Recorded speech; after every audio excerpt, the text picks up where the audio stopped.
There has been so many times since the whole DD, and y'all won't understand what I'm talking about Amy will, the DD get out of my laboratory thing. There's been so Yeah. many times where I'm like, God, I could reference it again and nobody's going to know what I'm talking about. Hey, you Which is two fun. marketers, I do have a question for you though. What you My got? marketing manager put in an email the other day, TLDR. Too What's long, that didn't mean? read. Yeah. That's so none of us, the entire leadership team, I got like 3 questions the next day. Like, what did that mean? I'm like, I don't know. I asked my wife who's in marketing. She didn't even know. And so I had to Google it. Oh, I'm like, oh my gosh. Okay. Too long. Don't read is what I thought it was. But anyway, Yeah, yeah, it's that's, like a I summarization after everything. think that just means we're also, though, I feel old. like that could be a fun game of like, send your responses. What do you think this means? Yes. Well, having come out of the defense world, I mean, the acronyms in that world are, I remember my first day, I got a 3-inch binder put on my desk and it was just acronyms related to our business and the military. I have a brother-in-law who's an E9 in North Dakota in the National Guard, which is high up as you can go. And he talks in letters. I can't understand a thing he's saying. Well, wait It's a minute. amazing. E9. Yeah. What is an E9? Uncommissioned officer that you can Oh, be in the God, it was National like Guard. He's E5. essentially a, I think he's is he a lieutenant major or sergeant major? I don't remember anymore. He can't be a But lieutenant major. A lieutenant major is an no, officer. I meant a Sergeant major. lieutenant colonel, but he's a sergeant major. Yeah. No, lieutenant colonel's like an officer too. Yeah. Yes, it So is. I mean, sergeant Yes, it major is, is but like, not in the National Guard. They don't go here. E9 is the highest non-commissioned you can go. can't figure it Huh. out. Why don't they just, Exactly. I don't know. Everybody Vice president, should just president seems pretty say. easy. Yeah. Yeah. That's So- pretty cool. are we going to talk about AI today? We are. So yeah, welcome to StalkTalk. We are Oh here. yeah, you got to do. Are we doing the opening? Or are we? We'll do the opening. We're Okay. rolling it now. Oh, well then I'll quit talking. It's happening.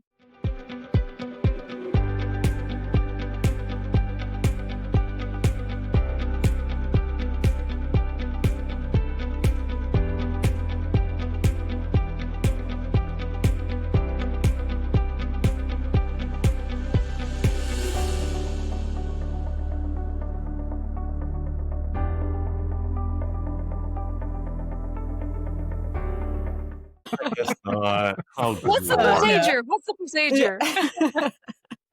No, we are here joined today by Scott Sanders, who is the general manager of Peterson Farm Seed and Ipsos Mr. President, and Amy Wills, who is the best marketing mind I've ever met in my life and the founder and CEO of Wolf Social Marketing. So yeah, and Todd Martin, CEO of IPSA. I'm just kidding. He's like, hello. If you don't know me by now, I don't know what you're doing. But thanks for joining us. Yeah, thanks for joining. Okay. So the headline today Mm-hmm. was Memphis. The president's coming for Memphis with the National Guard, which, having been a 22-year veteran of the city, I can say is at least 21 years late, but better late than never. Yeah. So what I want to do is use AI to create a video of President Trump with Little Big Town riding in Air Force One with the National Guard behind him coming to Memphis. And I did this morning. This is a great use of AI. Create a song with ChatGPT called Trump's Riding to Your City. And ChatGPT did a pretty good job of giving me 3 verses, a chorus, and a big finish. Are you going to sing So it? now I just need to animate. You should sing it, Todd. I think No, I'm you not should gonna sing sing it if you got No. lyrics. I mean, If y'all don't know, we record StalkTalk in the morning, and this is coffee. And scotch is much later in the day. There is, and Don't get for those those of mixed you who up. know me, there is a DU banquet tonight that I'm trying hard not to go to because I don't need to drink that much. Well, and you always end up with a ton of stuff. I always But have kind of stuff, it's a good- guns, that's- guns, which is always a good thing to have. But your use of AI is a good segue into why we're having this Stock Talk and talking Thank you. about. It was intentional. It was planned and intentional. We're talking about AI and how to use it and the adoption of it.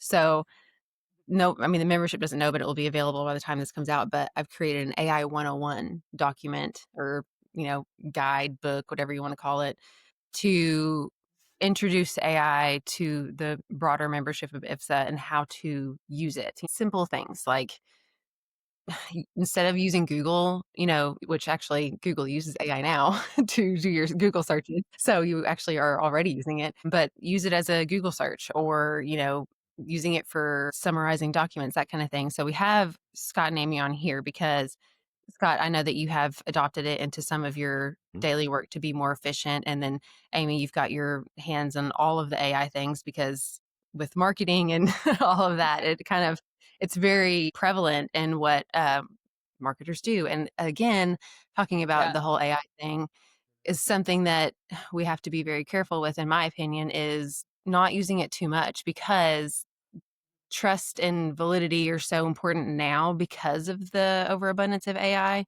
So maybe that's Yeah. something else that we touch on. But Scott, can you kind of explain how you came about using AI and what you use it for?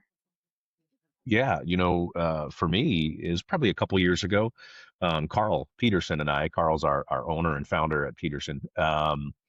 We had talked about, hey, this is something we got to get on board with. So I think the two of us need to start using it. And admittedly, I think we just skimmed the surface, right? And probably still are in terms of creating documents or policies, or even from a legal standpoint, we'll throw in an agreement and compare it to a prior year's agreement, have it summarize the changes. I mean, those are all very basic things, but in a company like ours, and there's a lot of small independent seed companies probably listening to this, um, we don't have unlimited resources. So if you can add some efficiency and some horsepower to what you're doing, it really goes a long way. And 2 years later, I'm still using it for all those things. I feel like I have a second person in my office with me.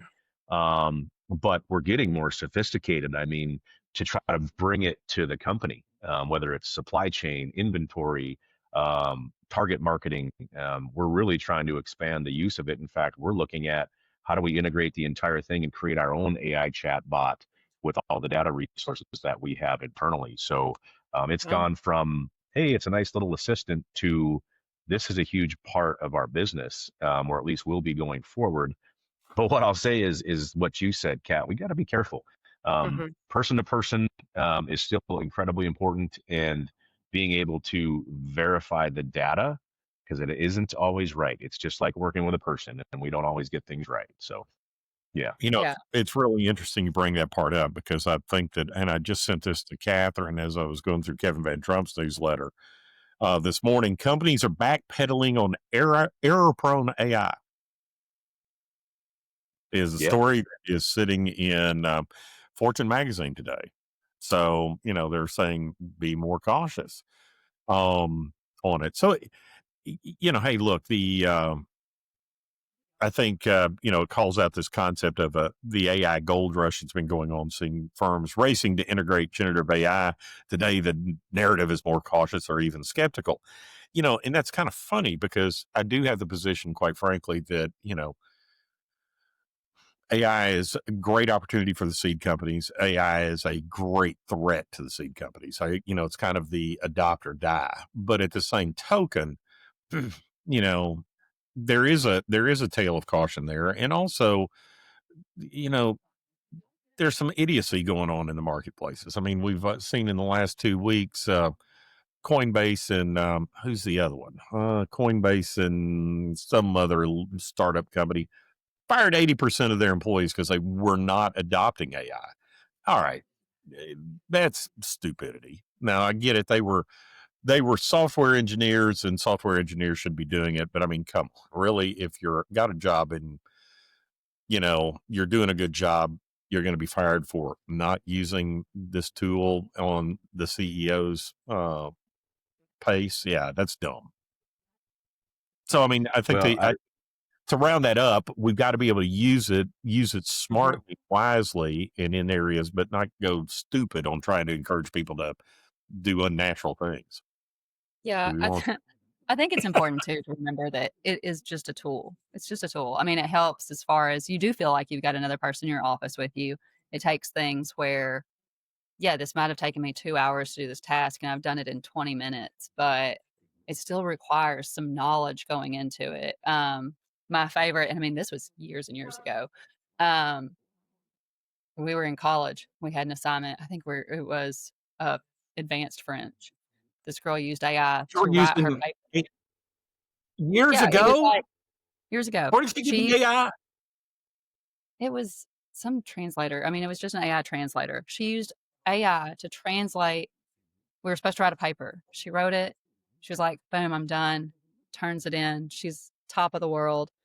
Whole thing was in the wrong language. She didn't know enough to like look at it and be like, this isn't even French. And so you go, it's the same Yeah. concept now, 10 years later, where you go, you can use the tool all day long. If you don't know how you're using it, it's not helpful. So it's Right. so important That's to make right. sure that, like, and so the concept of like companies laying people off, you go, these are the brains that you've trusted with your brand and Mhm. with your business.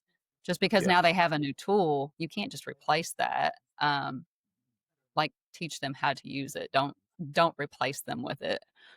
So Well, I go back to I'm a Ronald Reagan fan, and during the Cold War, his famous saying was "trust but verify." And anybody who has yeah. direct reports, right?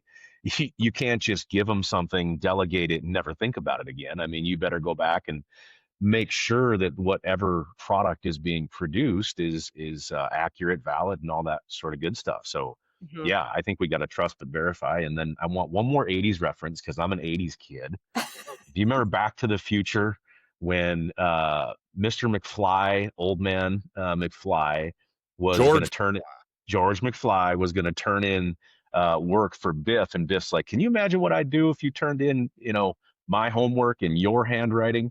That's kind of the same thing too. Like we Yeah. Oh, can't just McFly. trust that stuff's getting done. Yeah. So Nice. anyway, Yeah. that's my Back to the Future. I can bring Back to the Future into any scenario. Hey, So so there Scott, you you go. do that both of these young ladies were not alive when Back to the Future came out. I was talking to you, Todd. I know they didn't know Well, I it. remember clearly. Yeah, I feel like I spend, it's so funny because my kids are very much like the iPad kids. They watch YouTube and stuff, and so they'll come to me with these facts and be like, "Did you know?" And they'll spew something out. I'm like, "It's not true at all. Where did you hear that?" Well, on the internet. You go, you can't believe everything you see on the internet. Same thing with Mhm. just because AI, I view it as like very much it's a child of I'm asking for something. You have to give me an answer. You don't sometimes you don't care if it's the right answer. You just are telling me something. And I don't think anybody views it that way sometimes. It's just tell me this. Why would I fact check it? It's the Mhm. internet. Well, I do have to say Then that I fact check it. I recently watched a South Park episode, and look, I'm not a Mm. South Park fan, but I mean, they're kind of funny this year, and it was all about ChatGPT, and honestly, after I watched it, I thought, that's exactly the way ChatGPT talks about everything. It's just telling me what I want to hear. Mhm. Yeah. But strikingly, Colin Steen, who is at Legacy Agri Partners, a good friend of all of ours, he has famously made this quote. Yeah, using the unpaid version of ChatGPT is like walking into the bar and sitting by the guy that's been there all day drinking and asking his opinion on something. And he said, then using the paid version is like walking in there and asking my opinion, and I just got my first drink. you know, Yeah. neither one's probably going to be right, but mine will be better than his. That's true. That's funny. That's true. That's true.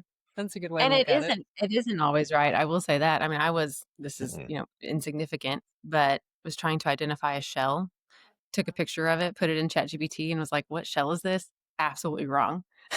But Yeah. like the whole fact checking thing, right? Like, okay, let's check the facts on that. But I mean, it is a really good tool. And I think what Right. you said earlier, Amy, was absolutely Mhm. right. To have the knowledge to be able to ask it proper things in the right way. So like, you know, framing what you need him to act or what you need it to act like, what you need I'm done. about to say, my And chat then GPT is a girl, not a woman. It's her. Yeah. mine is the voice of mine is a dude. So Big but surprise. but framing everything properly is really, really important. I Yeah. mean, yes, you can just ask it basic things, but your answers are definitely different the more you Right. input. Mhm. And I think also something that people miss the mark on with AI is one, yes, you have to be able to ask it correctly, the correct context, the correct questions, but also realizing that a lot of times you're going into it with a very biased view of like, here's how I want it done, Mhm. here's kind of how I'm thinking of it. And it's a cool way to use it, to ask it, like, what am I missing? What Mhm. Yeah. in this am I not thinking about? And sometimes it gives really cool results on that. So Do you guys ever it, use it in your relationships? I use it to settle arguments with my wife and I. oh, Like I'm getting the we'll last word on everything because yeah. I'm like, you are not gonna believe the audacity of this email, Aunt Chatty. Uh, yeah, I'll be like, So, hey, chat, I need you to. Here's my wife's argument. Here's my argument. Would you please settle this? And it'll actually say, well, I think this is the way you should look at this. And we both agreed that okay, we'll just let it decide and So be now the. it's your mediator. It is our mediator. Yes. dude, yeah, I'm not giving up that shit. Once once I put the flag in the ground, I don't give a damn who says what. And certainly not Chat GPT. I ain't backing up. Oh, that's funny. You are at least on brand and consistent. Well, there you go. That's true. I will say, like, I do like to use it for, and this is all just really insignificant stuff, but like meal planning or recipes or, Yeah. small stuff like that, that it's like, I really don't want to have to think about what I'm cooking for the next week. Give me some ideas. And it Oh pumps yeah. it out and it'll give recipes, grocery lists, everything. And I'm like, this is actually kind of great. Yeah. You know, Well, you had asked me that question from the beginning. How did I first start? That was really Mhm. it. Carl asked me how I was using it, and I said, remember back in college when you had to do that research paper, and it was due in a month, and it took you like 3.5 weeks to even start the first paragraph. But once that paragraph got started, the ink just started to flow, and you were like done. That's what it is for me. It's like that gets rid of that writer's block, gives me Yeah. something to start with, and then I can dive in. It's that's what I use it for. I Exactly got to that. concur. That's one thing. Catherine has challenged me a lot to get more engaged in thought leadership in a lot of different areas. And, my problem is writer's block. Well, where the hell do I start? And so you start with the topic and throw a couple of things in and boom, it gives you all this. And all of a sudden I've got a complete vision of where I want to take it, Hmm. regardless of what it has said. But I mean, Hmm. it just opens it up, but if we're really talking about use of Chat GPT and how we use it. I mean, which I think is the big question. How do you really get started in your business?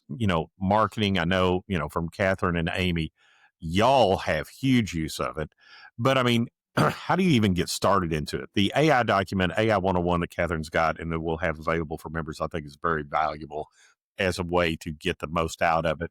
But getting started for me was again a challenge from Catherine.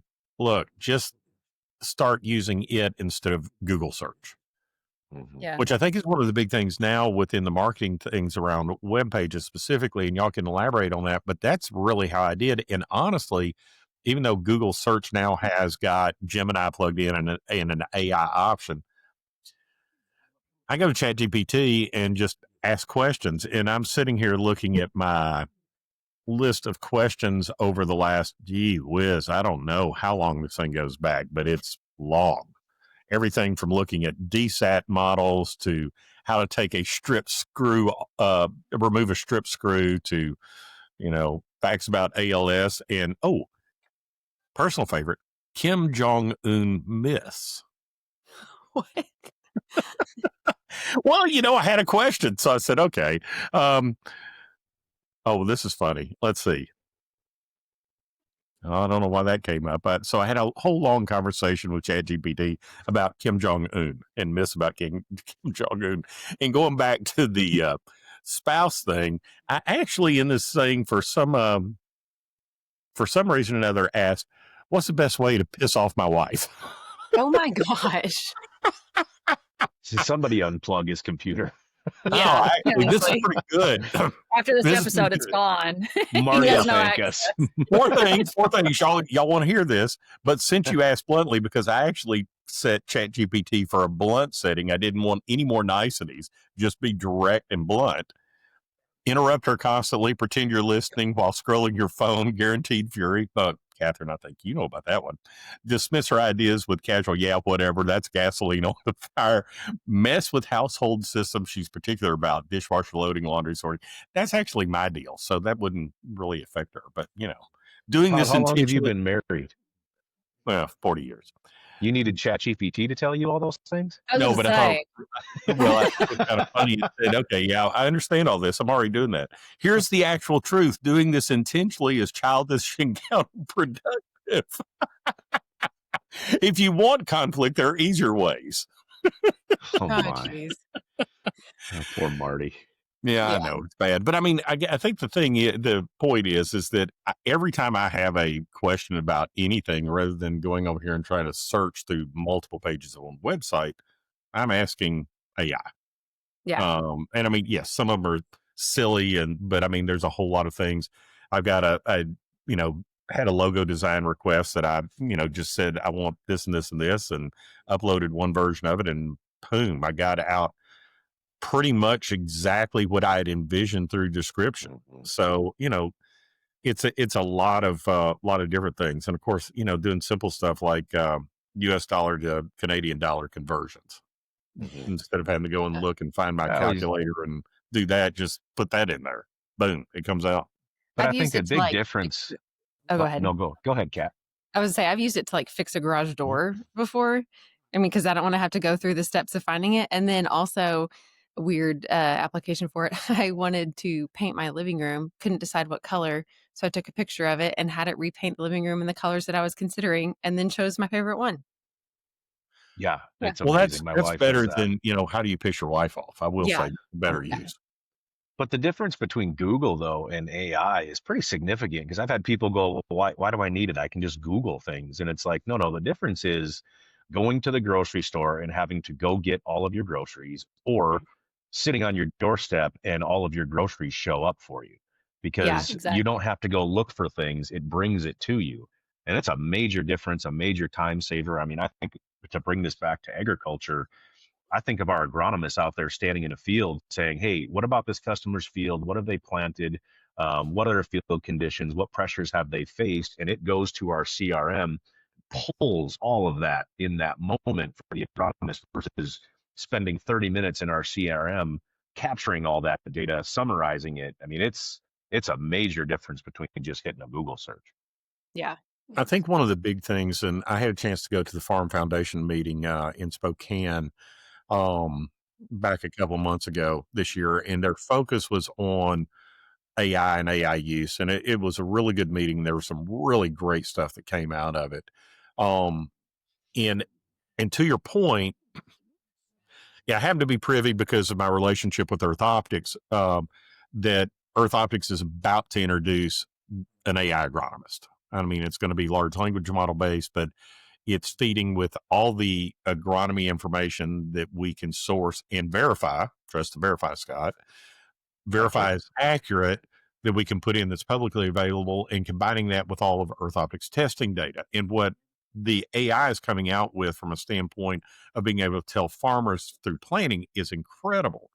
Um, and Earth Optics has a proposal in front of NRCS to launch that nationally.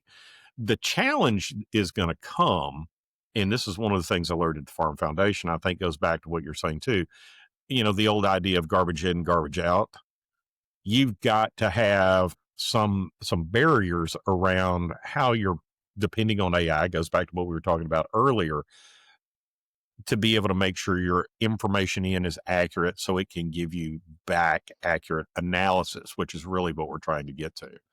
But I mean, I think that's, so there's your guardrails, but I mean, I think that's probably one of the very exciting things, which leads me back to how to ultimately, I see this in three categories for, our discussion. One, what can we do essentially from a business perspective in our everyday lives that can make us more efficient? Two, specifically in the marketing arena, I mean, I think AI seems to have more immediate power there, because I look at our office lives, that drives efficiency. I look at marketing, wow, the things that everybody are starting to do, and I know that y'all have done with social, Amy and Catherine, to be able to really power up marketing utilizing AI.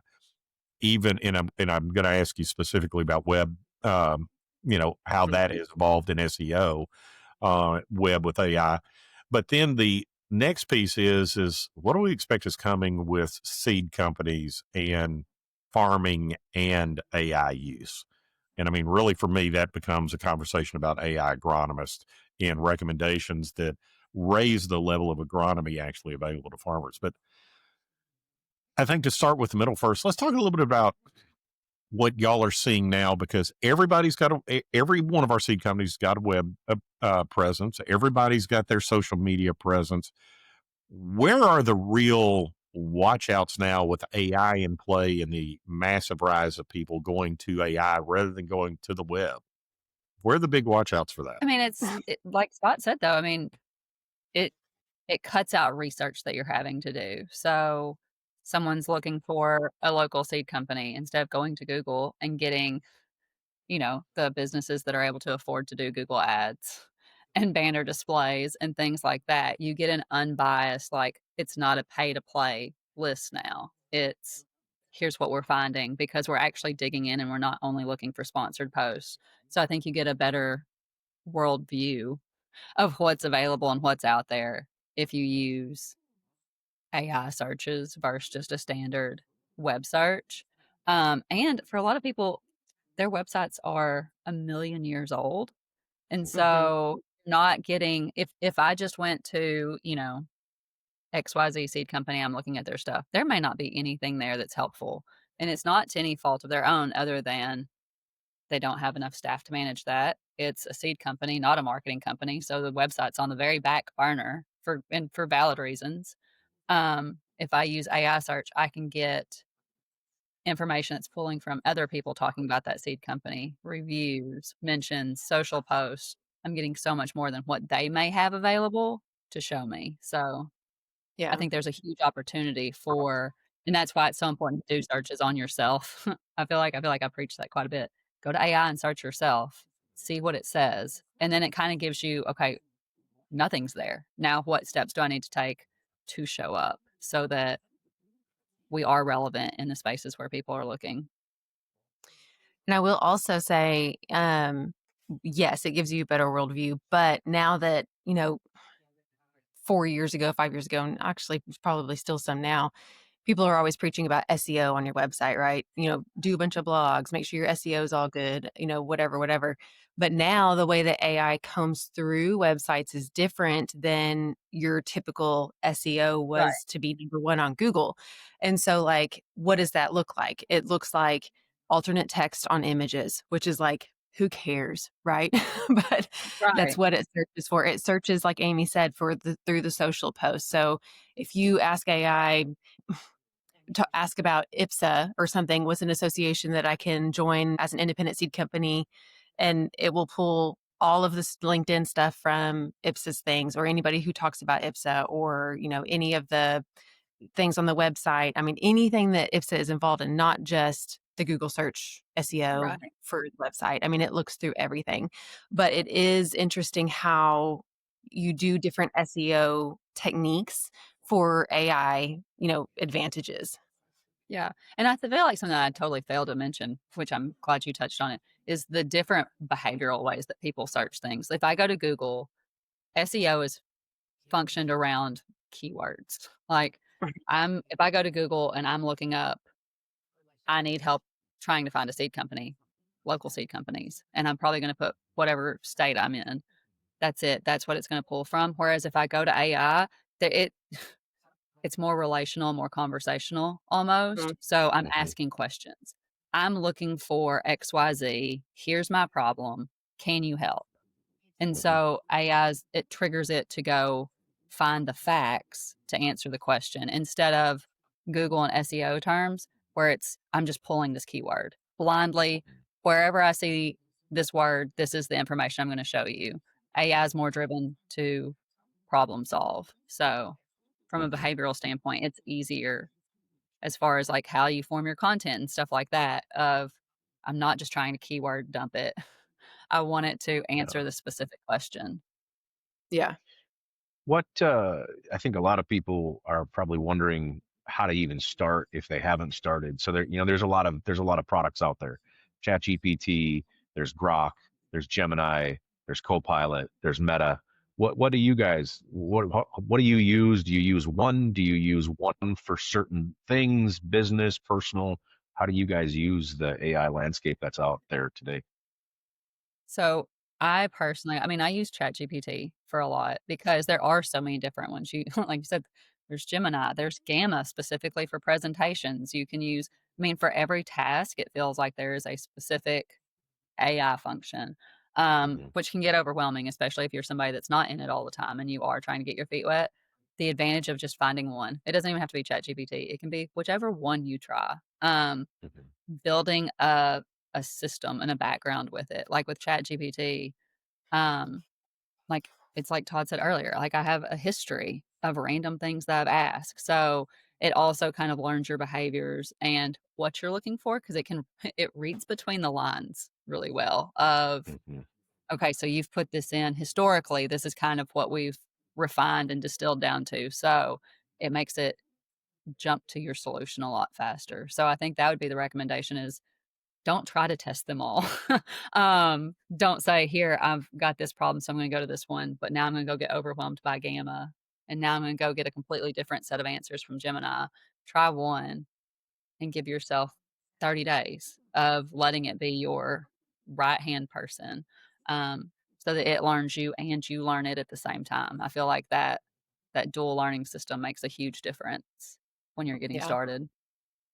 So interestingly, just to throw in a couple other things, I've been, as we've been talking through this, just throwing in different stuff in between Chat GPT and Gemini.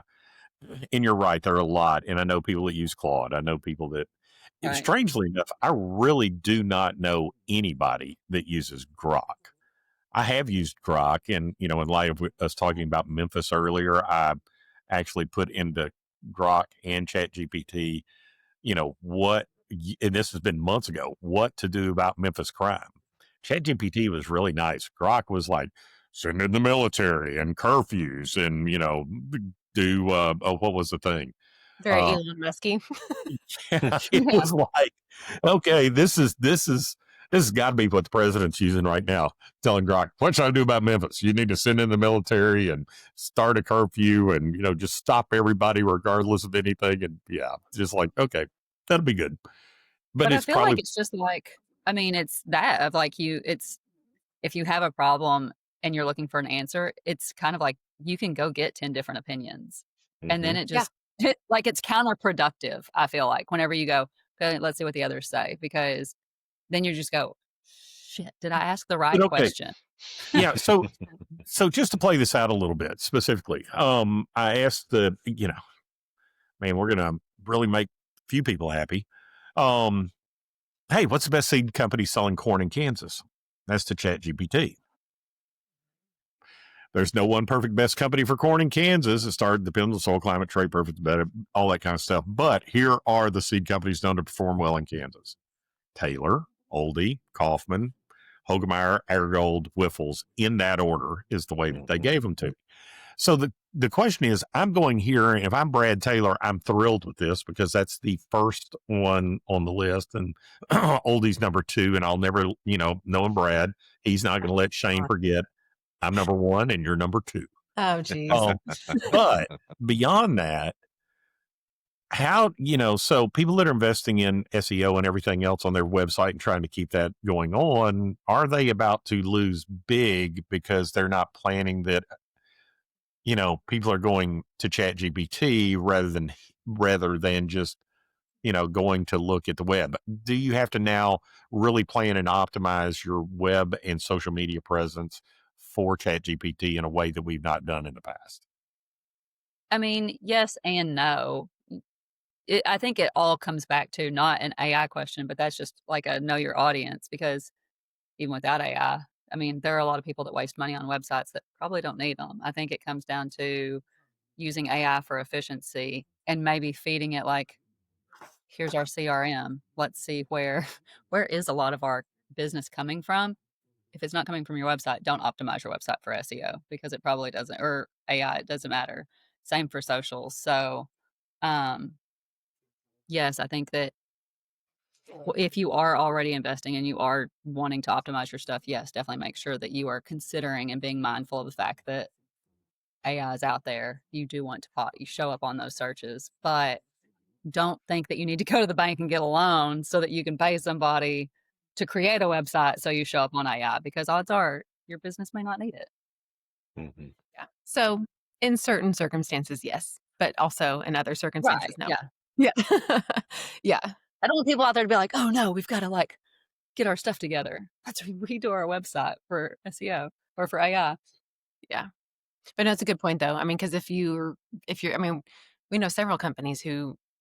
who their business does not come from, like their website's never used. So why waste the resources and effort there when Yeah. it's entirely something different that they can be doing? So Yeah. Well, I think the other big area, again, you know me, I'm always going to bring this back to independent seed companies and how they can benefit from this or start to think about their business is, you know, white collar versus blue collar. I think we all agree or would agree that the blue collar jobs will be affected, but in a longer term, you know, through robotics. Yes, I've got a very big blue collar, Todd. But the white collar stuff, I mean, again, I go back to limited resources, limited capital. For these independent seed companies who are competing against these large, giant multinational brands that have, I mean, virtually unlimited resources. So, what does it do to your accounting team? What does it do to your compliance function? What does it do for, I mean, I don't think it should or ever will replace a boots on the ground agronomy. I think it will be a tool. But mhm. if I'm an independent seed company, I'm trying to figure out how many employees do we have and how many, and I know this is not going to be a popular thing to say, but how many could be replaced by AI, not should, but could, and then try to incorporate some of this into your business because efficiency and resources is probably one of the number one risks out there for independent seed companies. And I think this could be something very huge in terms of how they go to compete with virtually unlimited resources. Yeah. True. I don't necessarily, I mean, I guess you're right. In some areas, AI could completely replace a person, but I don't think the threat is as prevalent in some industries, in some positions that, you know, your position is going to be replaced by AI. I think the threat is it's going to be replaced by someone who knows how to use AI versus AI entirely. Because again, Right. I don't think there, I mean, yes, there's ways that you can totally replace human minds, but just like the guy firing 80% of his people because they didn't want to use AI.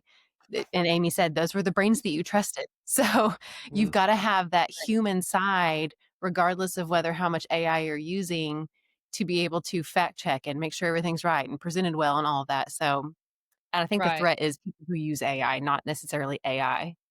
Right. I think I it's more of an agree with you. opportunity to Those max were the people you did efficiency. trust.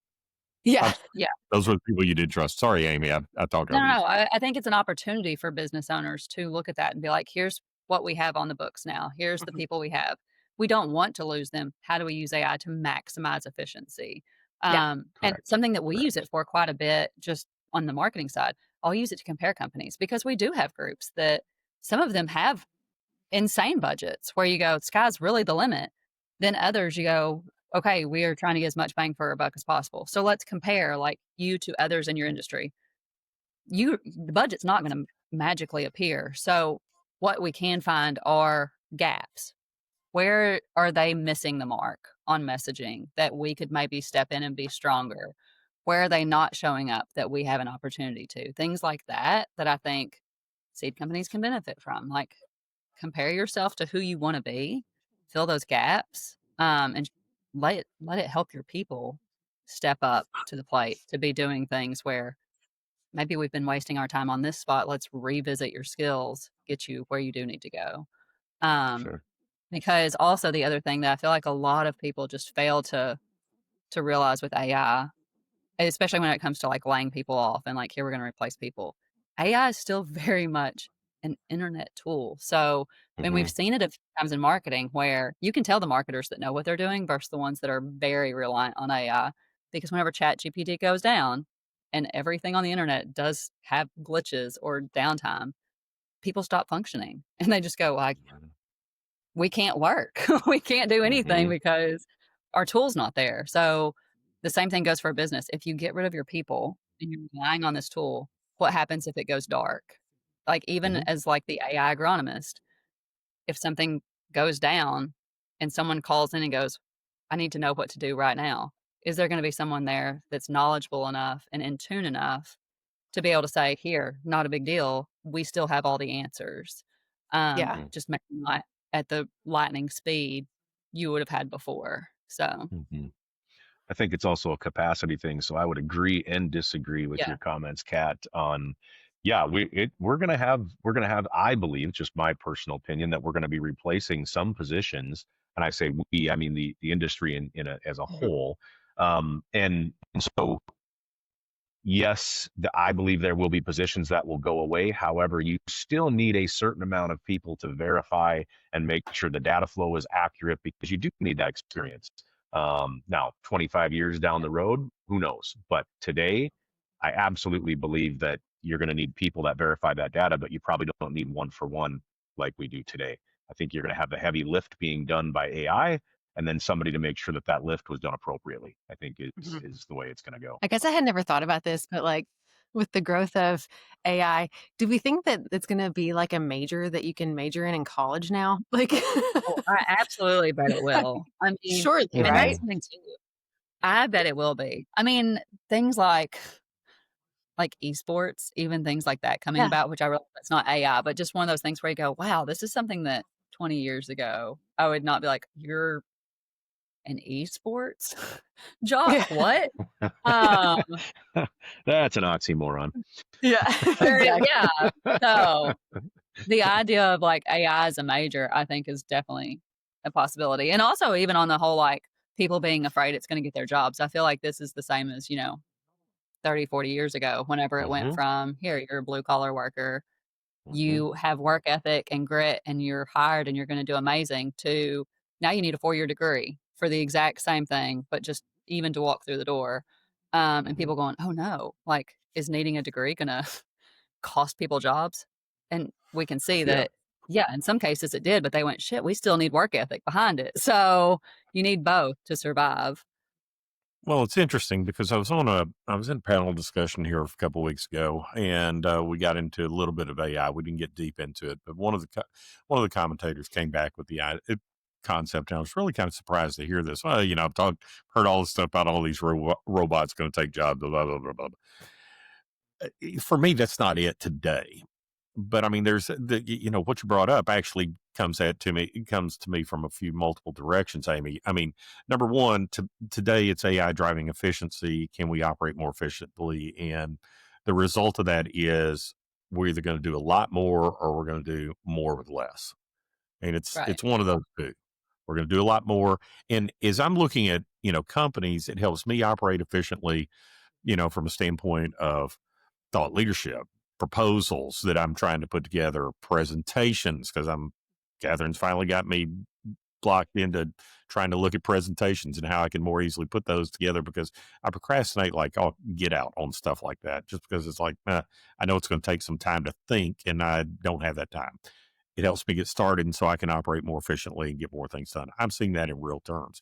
But then when we look at to the back office sides of our business, okay, can we do more things really with less? Because ultimately that's our efficiency. That drives less people. As we start looking forward in this concept, I mean, you're right. 40 years ago, we need you to do this and, come in, you're going to get paid. We need a work ethic behind it. But those jobs are kind of evaporating. It's interesting because I've kind of been on this bandwagon on globalization. I was a very strong proponent of globalization as it came forward from President Clinton in the 1990s, which is, we're going to open up these markets. Other countries are going to grow up and, we're going to have industries leave the U.S., but that's okay. We're going to retrain you when those jobs leave. Yeah. Well, it's been 35 years, and guess what happened? The industries left, jobs were lost, but we didn't retrain people. And so now we've got a whole lot of people, and we've got a really anti-globalization movement going on right now, not just in the United States, but worldwide, because we didn't fulfill the promises. So what I do see with AI is that the coming AI wave, 5 years from now, maybe, is going to replace massive amounts of jobs. If we're right, it's going to replace massive amounts of jobs. And that's the headline in The Economist this morning on the cover story. The $3 trillion investment in AI. What if we get it wrong? It's going to blow up a lot of money. If we get it right, it's going to blow up a lot of jobs. I mean, it's kind of like bad either way. But incidentally, AI is the single largest investment in modern history as it's going today. But I think just to kind of round all this stuff up, the challenge becomes for us, how do we help people adopt, knowing that we've got a 5 year or maybe a little bit longer time span before we start seeing real job impacts? And then what do we do, to y'all's points about education going forward, to help people that are in those areas that are going to lose jobs find new jobs in a new, quote, AI economy? Wow, that was a freaking lot. I feel like as far as replacing jobs, I think it's because in every industry and every job, there are doers and delegators. And I think we'll see a shift where the delegators get replaced because they're not needed because the doers can do it. Oh my God.